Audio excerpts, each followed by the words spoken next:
Irmãos, eu louvo a Deus, porque o Senhor, Ele diz que da boca das criancinhas acharíamos o perfeito louvor. Se você entrar no gabinete pastoral, você vai ver muitas cartas das criancinhas para mim. E parece que sempre em que alguma coisa tenta tirar, de certa forma, o sossego e a paz, Deus levanta uma criancinha sempre para me trazer uma cartinha. Como se dissesse para mim, eu cuido de você.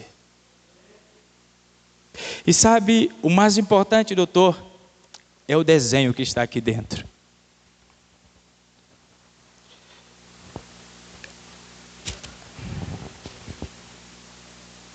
Só eu entendi o que Deus fez aqui. Nem a criancinha entendeu o que ela fez. Mas eu entendi o que Deus quis me dizer. Ame a Deus. Sirva ao Senhor. Pelo Senhor. Deus cuida dos seus. Nesta noite, eu quero terminar. E Valentina, beijão para você. Deus te abençoe.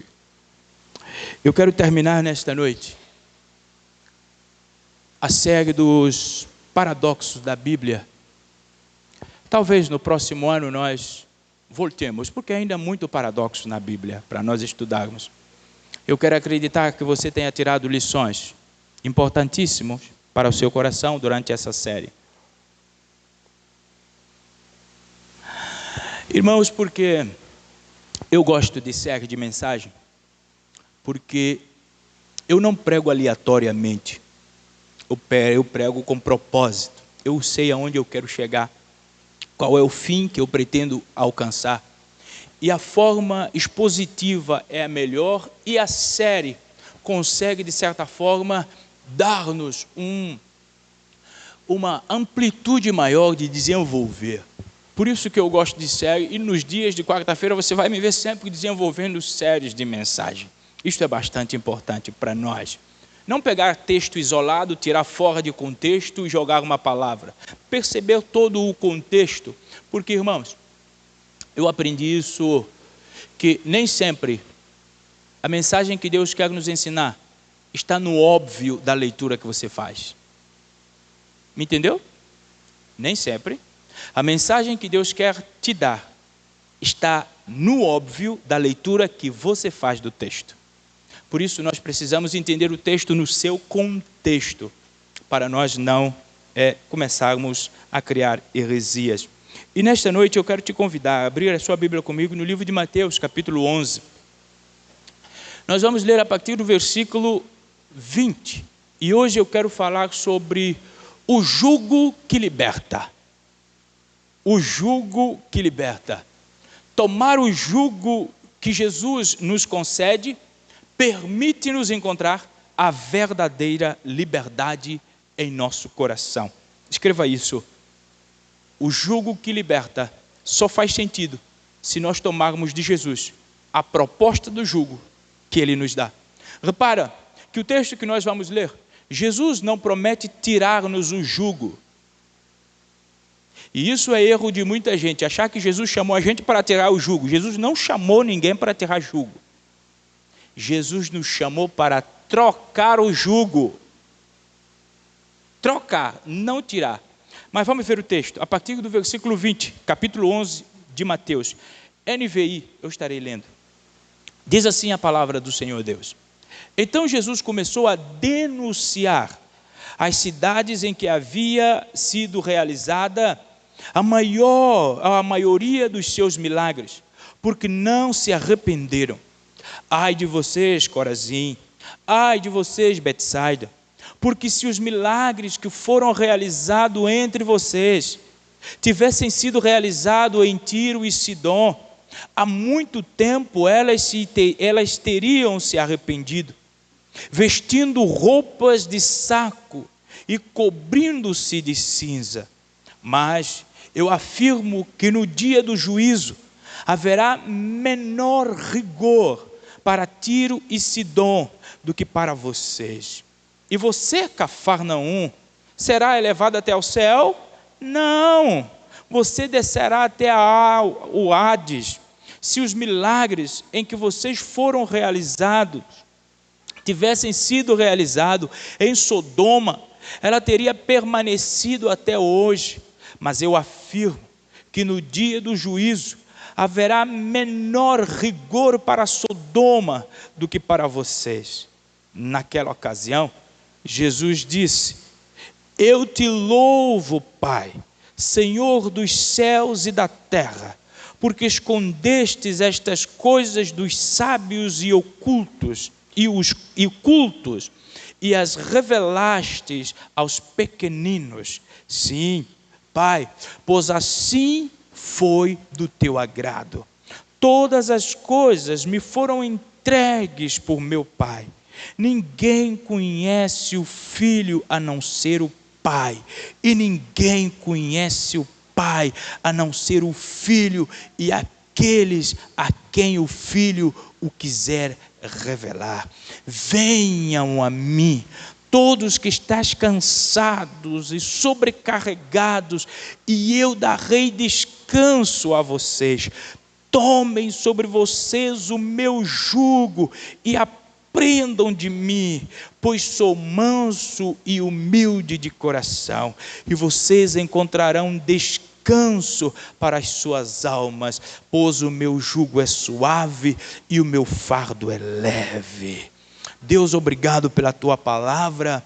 Fale conosco, nos ilumina a compreensão e aplica a tua palavra em nós, em nome de Jesus. Amém. Todos nós aqui, acredito, sabe o que é jugo. Talvez a maior parte já viu um jugo, principalmente os homens da fazenda, como o doutor Valdeci. Muito bem, muito bem. Talvez nós já lidamos, mas jugo é uma parelha de madeira, ou como por muitos conhecido como uma canga, que servia para unir dois animais junto ao arado ou a uma carroça, para que eles trabalhassem juntos. Agora, qual é a finalidade disso? Isso é perfeito, irmãos, porque o jugo simboliza prender os animais com um único propósito. O jugo é usado para prender o animal no mesmo propósito. E isso, se nós trazermos para a igreja, entendermos o que Jesus está dizendo: traga, vamos substituir, me dá o vosso jugo que é pesado, porque trata da escravidão do seu próprio eu, e toma o meu que é leve e suave. Jesus está dizendo: eu quero que vocês andem em compromisso e o propósito meu. A igreja do Senhor precisa entender que a nossa chamada é para nós andarmos em compromisso com o Senhor. Isto é perfeito. Nós precisamos entender isso. Certo é que Jesus, enquanto trabalhava lá na carpintaria com o carpinteiro, o senhor José, é bem provável que Jesus trabalhou com alguns jugos, quer seja confeccionando, quer seja reparando alguns. Por quê? Porque os homens do campo precisavam de jugo para ter uma lavoura bem produtiva, para que o trabalho não fosse tão cansativo. Mas quando nós vamos parar e olhar o jugo do ponto de vista da Bíblia, a Bíblia sempre refere ao jugo como símbolo da escravidão, como o símbolo do sofrimento, como o símbolo de distância do propósito de Deus. Quando ela fala de quebrar o jugo, ela fala da liberdade, ela fala da libertação. E é isso que Jesus está, de certa forma, nos ensinando nesta noite. Que Ele nos chama, nos convoca para a liberdade. Liberdade não para libertinagem.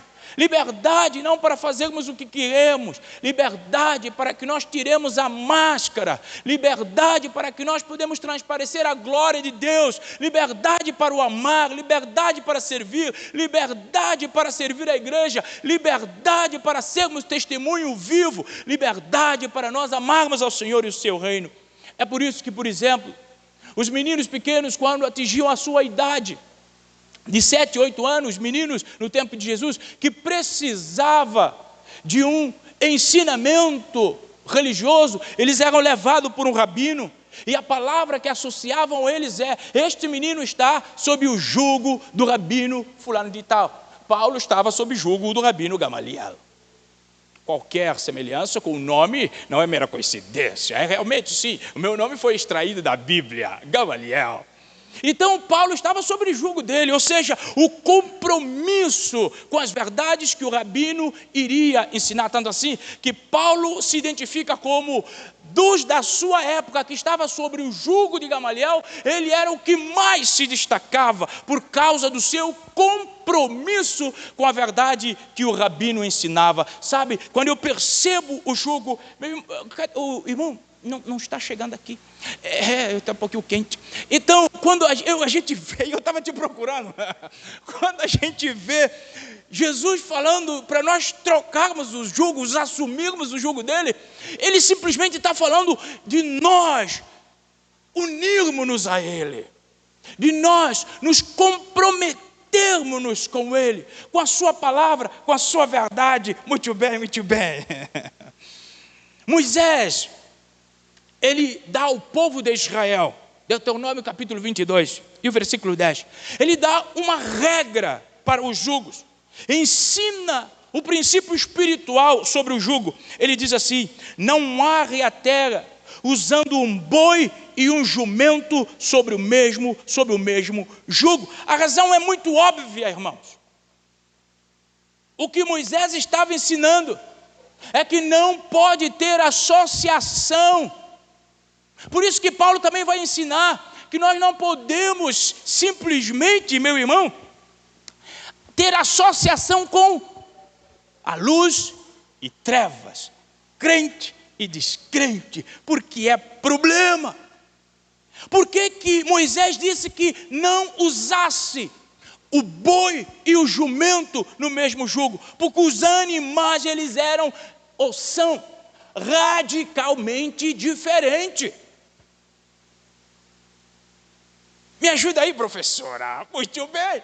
Realmente, eles são diferentes, meu irmão. Então não tem como eles trabalharem juntos, porque eles são diferentes em tudo. E Paulo, ele ensina esse princípio aos cristãos de Corinto, simplesmente dizendo que nós não devemos associar aos descrentes.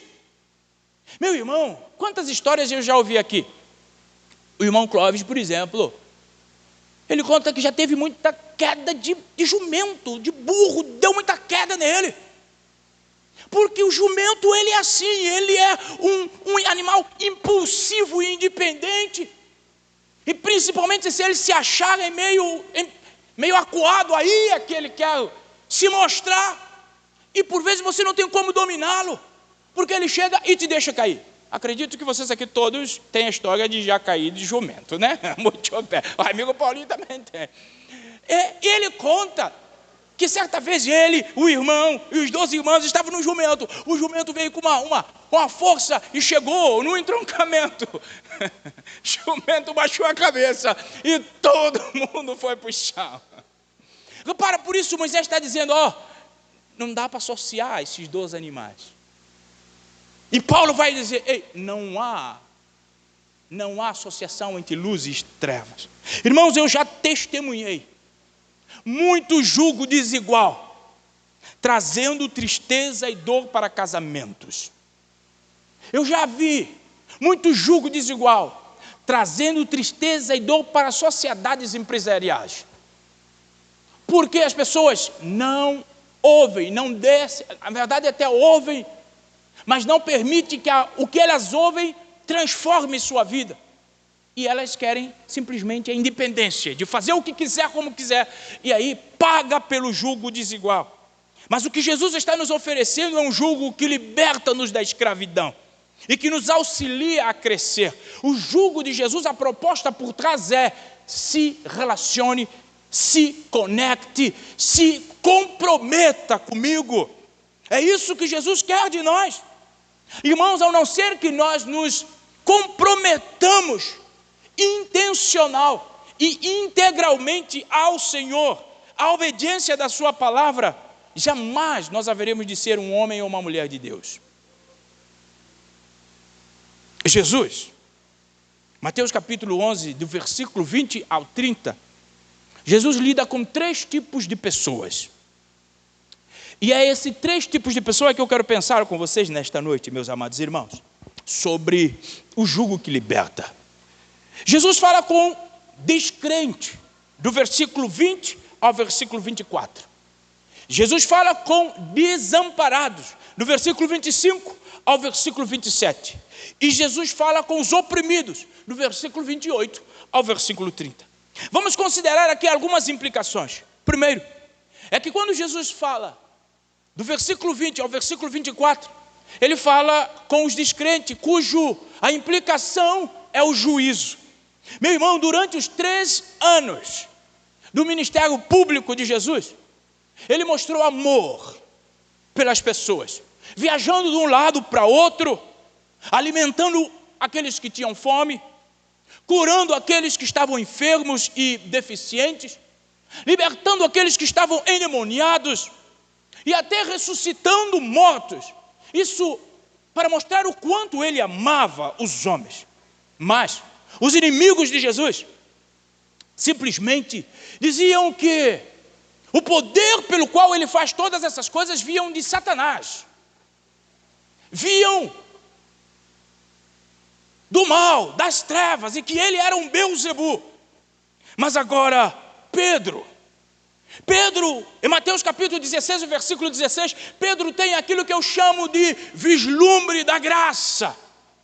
Pedro reconhece verdadeiramente quem é Cristo, e Pedro diz: tu és o Cristo, o Filho de Deus vivo.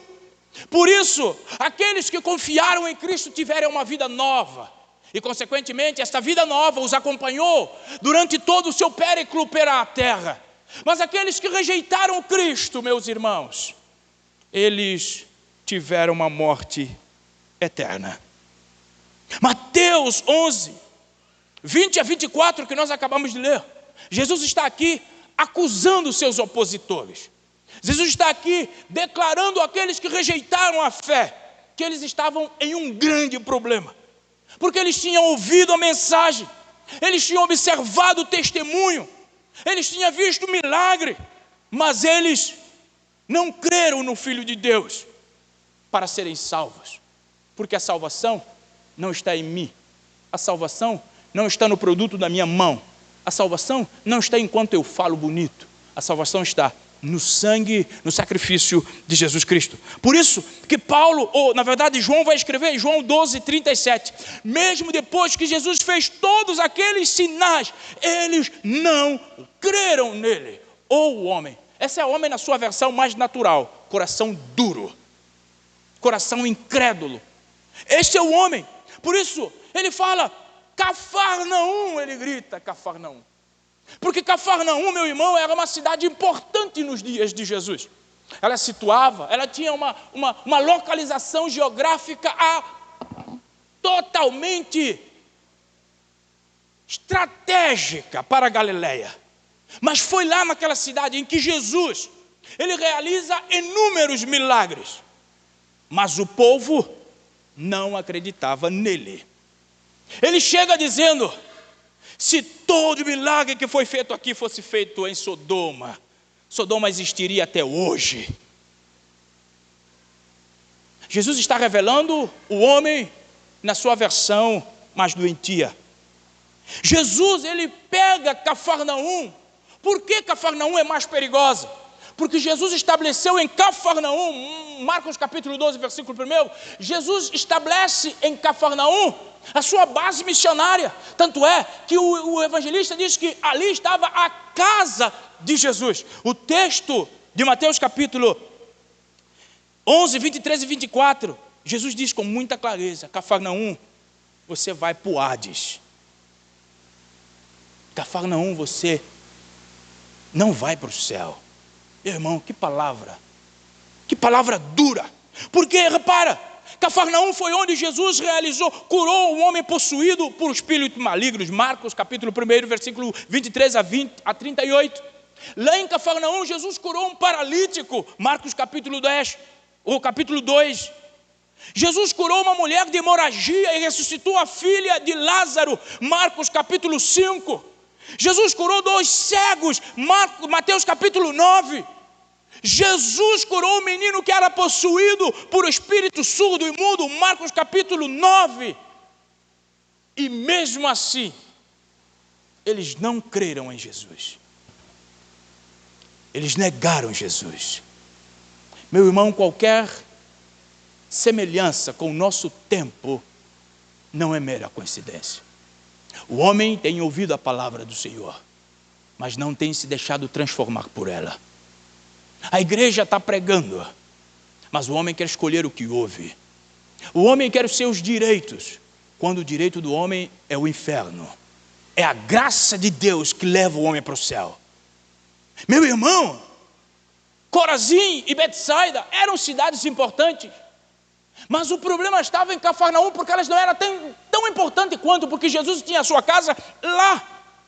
É certo, e há grandes desafios quando nós levamos o evangelho para as cidades urbanas de grande porte. As pessoas são resistentes, mas Jesus, ele não ignorou os moradores das grandes cidades. Certa vez alguém disse: por vezes nós nos preocupamos só com os interiores e negligenciamos a cidade. E isto foi dito na nossa convenção, que os maiores trabalhos da Convenção Batista se encontram nos interiores e não na capital. Mas Jesus não ignorou os da capital. Jesus não poupou-lhes. Jesus não mimou-lhes. Jesus não passou mão sobre a cabeça deles por causa dos seus erros. Meus irmãos, um dia, os de Cafarnaum testaram Jesus, testaram a sua paciência, e Jesus estabeleceu um limite: para o céu vocês não vão. Meu irmão, certo é que existem muitas cidades grandes, tanto quanto cidades pequenas, que jazem em trevas. Coração mau do homem escolhe prazer e anula o propósito de Deus. Mas esses irmãos também não terão desculpa no juízo final, porque nessas mesmas cidades, qualquer pecador que busca a salvação terá, porque a igreja precisa pregar. A Bíblia é espalhada pelos cantos da cidade. Qualquer comércio, pequeno ou grande, há uma Bíblia. Por isso, esses irmãos ou essas pessoas não terão desculpa, porque elas estão trocando a luz verdadeira por uma luz temporária, falha, fraca, inoperante. João vai dizer no capítulo 1, versículo 9, Jesus é a luz que ilumina todos os homens. Se os homens negligenciarem Jesus, eles acabarão em trevas eternamente. Meu irmão, a tarefa da igreja é compartilhar as boas novas da salvação, na cidade, nos campos, nos vales, nas vilas. É pregar, é orar pelos perdidos, é orar pelas mulheres, pelos homens, pelos jovens, pelas crianças, para que eles coloquem a sua fé em Jesus. Porque, caso contrário, a implicação para os descrentes é o juízo. Segunda aplicação do texto, implicação do texto, está do versículo 25 ao versículo 27. Jesus agora fala aos desamparados. E aos desamparados a aplicação ou a implicação é graça. Jesus manifesta a sua graça àqueles que acham desamparados. Existe uma palavra que nós gostamos de usar e muitas das vezes de forma muito errada em suas aplicações. Humildade. É uma palavra que constantemente está em nossa boca, mas só que o sentido muitas das vezes não é o mais apropriado. Por vezes nós associamos a humildade a um desprezo, a um menosprezo, ou a um diminuir, ou a um desvalorizar. Mas você sabe o que é humildade?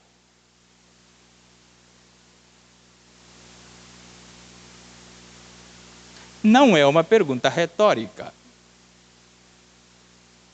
A humildade é a capacidade que você tem de refletir que não consegue sozinho, que depende de Deus. Isso é humildade. Não é subserviência. Muita gente usa a humildade como subserviência, totalmente diferente. Então, repara algo bastante importante. O Senhor, no 25 agora, ele começa falando sobre o Pai. E ele está agradecendo o Pai pelo gracioso amor em prol dos perdidos, dos desamparados. E ele glorifica o Pai pela sua vontade de salvar os humildes, os pequeninos, aqueles que sabem que sozinhos não alcançam a salvação. Isso é lindo, irmãos. Isso é perfeito, porque nos dias de Cristo, ele lidava com os religiosos, os líderes religiosos. E os líderes religiosos se sentiam orgulhosos pelo conhecimento que tinham, porque arrogavam para si um conhecimento da lei. O legalismo religioso é prejudicial a todo o tempo, desde o tempo de Jesus até os nossos tempos. Eu não estou dizendo que o legalismo religioso ele precisa dar lugar ao antinomianismo. Não, são coisas totalmente diferentes, ou seja, são os dois extremos que nós não podemos navegar por nenhum deles. Nós precisamos do equilíbrio, e o equilíbrio se chama graça de Deus. E Jesus está dizendo aqui algo bastante lindo, que ele está feliz porque Deus escolheu salvar os humildes, os pequeninos, os que dependem dele. Enquanto os líderes religiosos se gabavam do suntuoso templo em Jerusalém e a sua assiduidade dos seus encontros em sinagogas, e eles eram de veras sábios e prudentes quanto aos seus ensinamentos. Tanto assim é que Paulo perseguia a igreja por causa do zelo, daquilo que ele aprendeu. Eles eram zelosos, eram inteligentes, só contudo a sua inteligência, o seu zelo era muito pequeno diante da obra de Jesus. Tanto assim é que eles não reconheceram o Messias agindo no meio deles. Tanto assim é que João Batista vai dizer: o Senhor está no vosso meio e vocês não conhecem. Meu irmão, repara algo bastante sério e importante aqui. É que esses mesmos mestres da lei, eles prenderam Jesus. Eles mataram, crucificaram o Filho de Deus. Em prol de um conhecimento. Em prol de um legalismo. Se eles tivessem se humilhado, ou seja, se eles tivessem colocado-se como desesperados ou desamparados diante do Senhor, como aqueles que precisam de um amparo diante de Jesus, como um bebê que precisa e depende da sua mãe, eles seriam salvos. Porque o Senhor não veio salvar os orgulhosos vencedores. O Senhor veio salvar os humildes pequeninos, que sabem que não conseguem ser salvos por si mesmos, nem pela sua obra. A salvação não está na sua obra. Paulo, ele escreve à igreja de Corinto, capítulo 1, versículo 26, a partida, ele vai dizer: irmãos, pensem no que vocês eram quando foram chamados. Poucos eram sábios segundo os padrões humanos, poucos eram poderosos, poucos eram de nobre nascimento, mas Deus, olha só, Deus escolheu as coisas loucas do mundo para envergonhar as sábias, e escolheu as coisas fracas do mundo para envergonhar as fortes. Ele escolheu as coisas insignificantes do mundo, as desprezadas e as que nada são, para reduzir a nada as que são, para que ninguém se glorie diante dele. Se nós tivéssemos humildade de fazer, na verdade, um exercício constante de quem nós éramos e quem nós somos hoje, nós viveríamos como alguém desamparados, que precisa do Senhor, que depende do Senhor. Meu irmão, como você se classifica? Você se classifica como um bebê pecador que está dependendo do Senhor para transformar a sua conduta e o seu caráter? Ou você é igual aos fariseus, que sabe muito, que conhece tudo, sabe até qual é o pensamento de Deus? Sabe uma coisa, irmãos?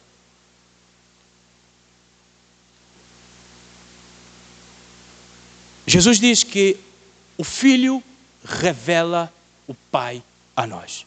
João 14, 9. Quem vê Jesus vê o Pai. Essa declaração, meu irmão, é a declaração de Jesus que nós precisamos dele para o Pai. Só que na nossa classificação, nós não damos em palavras, Dr. Valdeci. A nossa classificação é observada pela nossa atitude. A nossa atitude com esposa, com esposo, a nossa atitude com irmão, com irmã, a nossa atitude com líder, liderados, nossa atitude com pastor, com ovelha, nossa atitude com Deus, com a Bíblia, nossa atitude nos negócios, com nossas atitudes. Eu estava falando com alguém hoje e falei assim, sabe, o que eu aprendo com esta palavra do Senhor é que eu não posso confiar em alguém só porque os outros falam dele ou dela. Eu preciso observar. Sabe o que Jó falou? Jó falou a Deus, eu te conhecia só de ouvir falar, mas agora eu te conheço de contigo andar. Sabe quando que você conhece realmente? Quando você começa a andar com as pessoas. Você não conhece só aqui na igreja no dia de domingo, não conhece ninguém aqui. Você passa a conhecer. Quando você começa a desenvolver relacionamentos, quer seja de submissão, quer seja de amizade, quer seja de todo tipo de relacionamento. Aí sim, alguém falou assim comigo, você só vai conhecer quando você passar tempo. Sabe, quando nós lemos isto que Jesus falou, quando nós vemos Jesus cuidando das crianças, dizendo, venham as crianças para mim, ele está revelando o cuidado de pai pelas crianças. Quando Jesus perdoa o pecado, é o Pai que está perdoando a terra. Jesus disse, se você me vê, você está vendo o Pai, ou seja, o Pai tem concedido as coisas ao Filho, ele vai dizer isso no 27 do capítulo 11 de Mateus. E o Filho, por seu turno, torna todas as coisas disponíveis para aqueles que são nascidos de novo. Não tem como nós termos novidade de vida, nem receber do Senhor, sem que nasçamos de novo. Paulo vai dizer, em Romanos 8, 32, aquele que não poupou nem o seu próprio filho, mas entregou por todos nós, como não nos dará a ele de graça todas as coisas? Meu irmão, seja qual for a sua carência,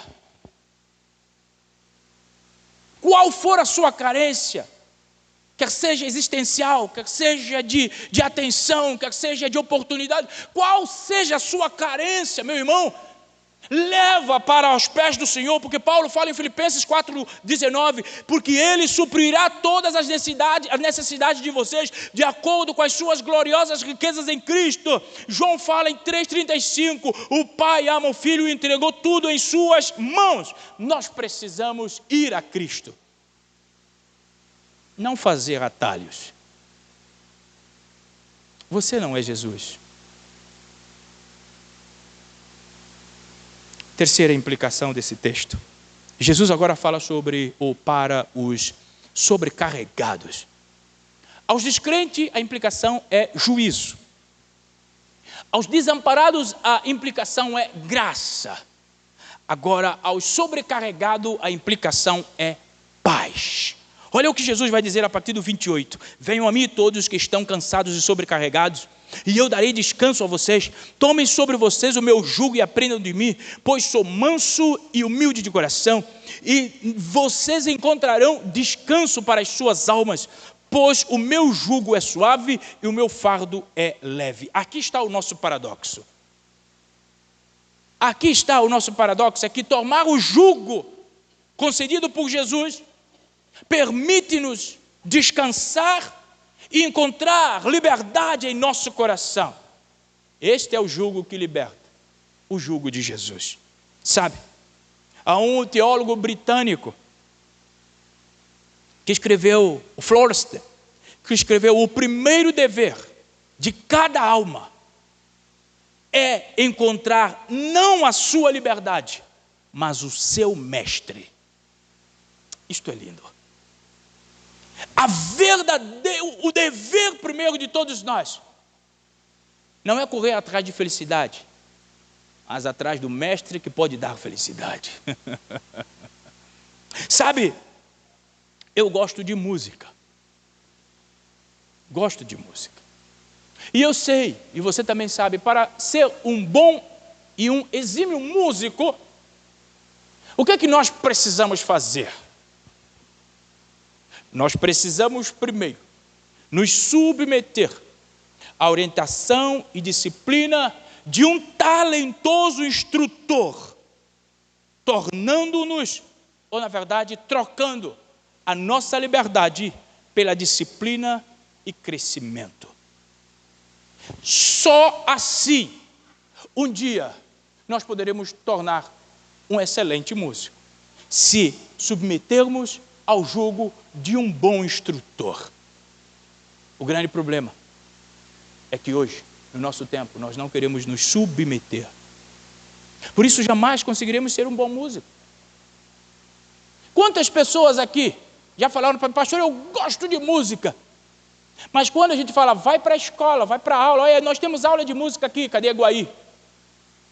Mas a pessoa, primeira semana, segunda semana, olha, está Itano aqui, segunda semana, não, eu pensei que era mais fácil. Não quer submeter à disciplina e ao crescimento. Meu irmão, a Bíblia é feita de regras, de preceitos e de princípios que nós precisamos nos submeter. Meu irmão, o rumo à liberdade é obediência. Obediência a um mestre correto. Para o cristão, a obediência precisa ser ao mestre Jesus, Filho de Deus. Santo Agostinho, ou Agostinho de Hipona, para os mais chegados, ele escreveu: fizeste-nos para ti, e inquieto está o nosso coração enquanto não repousa em ti. Sabe o que ele está querendo dizer, meu irmão? É que nesse tempo de correria, nós vamos ficar com o coração tão agitado, tão inquieto, se nós não submetermos a autoridade de Deus na nossa vida. O nosso coração vai estar inquieto e a gente vai procurar uma resposta para ele em todos os lugares e não vamos encontrar, porque a resposta para a quietude do nosso coração está em submetermos aos preceitos do Senhor Deus. E diga-se de passagem, que nós podemos ir até a farmácia, sabe?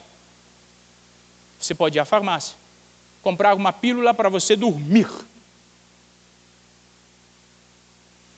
Mas eu quero te dizer que você não vai ter paz nem descanso com a pílula para dormir.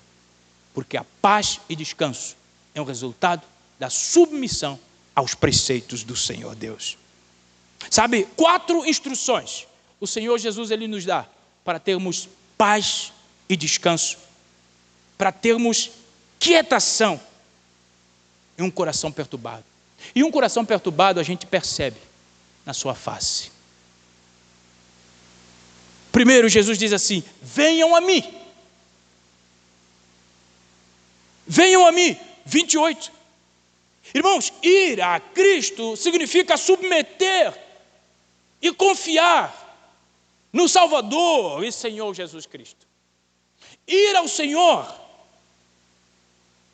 é a primeira recomendação, a primeira instrução. Hoje nós não podemos ir, na verdade, hoje, as pessoas de N religiões, eles não podem procurar os seus patrônomos porque todos estão mortos.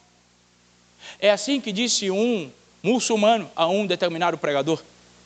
Nós podemos ir até a Arábia e lá está o túmulo de Maomé. Falou certo. Mas agora vocês não podem ir porque vocês não têm um túmulo de Jesus. E ele falou, correto, porque nós, o nosso Deus, não é um defunto para ser velado. Nosso Deus é vivo. E Ele diz, vinde a mim. Jesus está vivo e plenamente capacitado para nos auxiliar, para mudar a nossa história, para mudar a nossa vida, para trazer descanso, para trazer alívio, para trocar o nosso jugo. Porque Lucas vai dizer, no livro de Atos, capítulo 2, versículo 21, citando ele, Joel, capítulo 2 e 32, dizendo que aquele que invocar o nome do Senhor, esse será salvo. Jesus diz, vinde a mim. E repara que isto é um imperativo. O vem ou vem é um imperativo que implica-nos uma conclusão.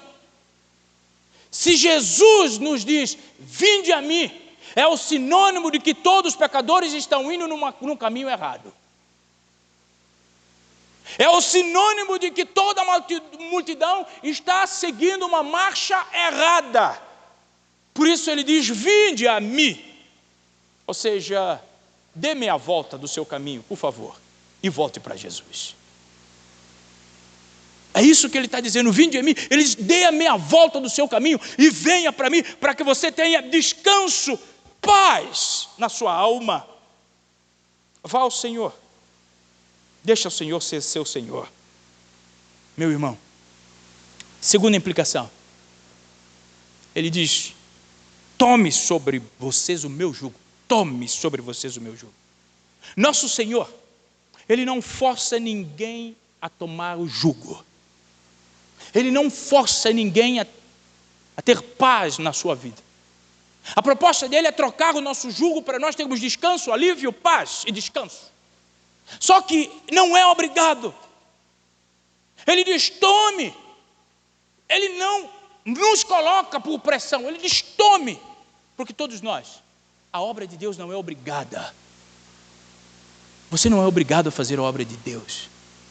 Porque a obra de Deus precisa ser feita com zelo. Precisa ser feita com dedicação.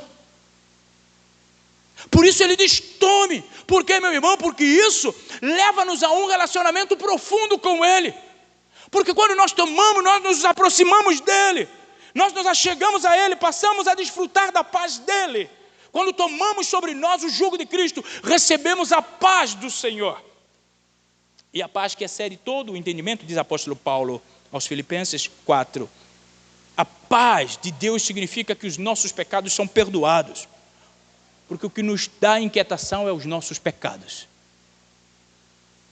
Porque você sente o que sente, porque faz o que faz. Escreva isso. Porque o sentimento é um reflexo do comportamento. Você sente o que sente, porque faz o que faz.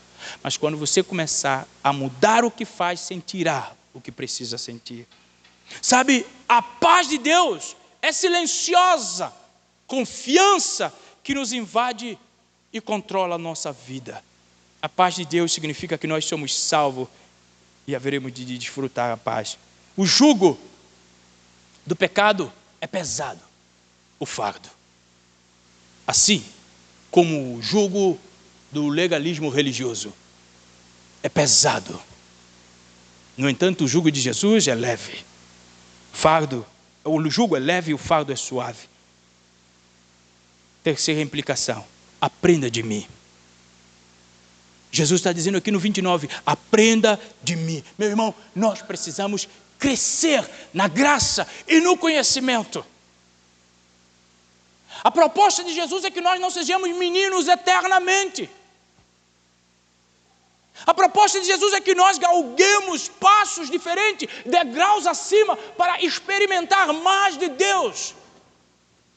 Mas se nós vivemos eternamente como meninos, indo de vento de doutrina, ouve uma coisa aqui, fica replicando como um papagaio, ouve outra aqui, você vai para atender aqui, ouve aqui na Apocalipse, tem um poderoso, ali tem outro poderoso, eu vou, ali tem outro poderoso, meu irmão. Cuidado para que no dia de Jesus chegar e você não está procurando os poderosos. Nós precisamos conhecer Jesus. Ele diz: aprenda de mim. Aprenda de mim. Crescer na graça e no conhecimento, diz Pedro, é uma proposta para nós. Acheguemos a Cristo em fé. Tomemos o jugo dele. E aprender de Cristo não significa ler livros, ainda que esses são muito bons. Porque até descrente faz isso. Até descrente lê livro dito cristão, mas não muda nada na vida dele.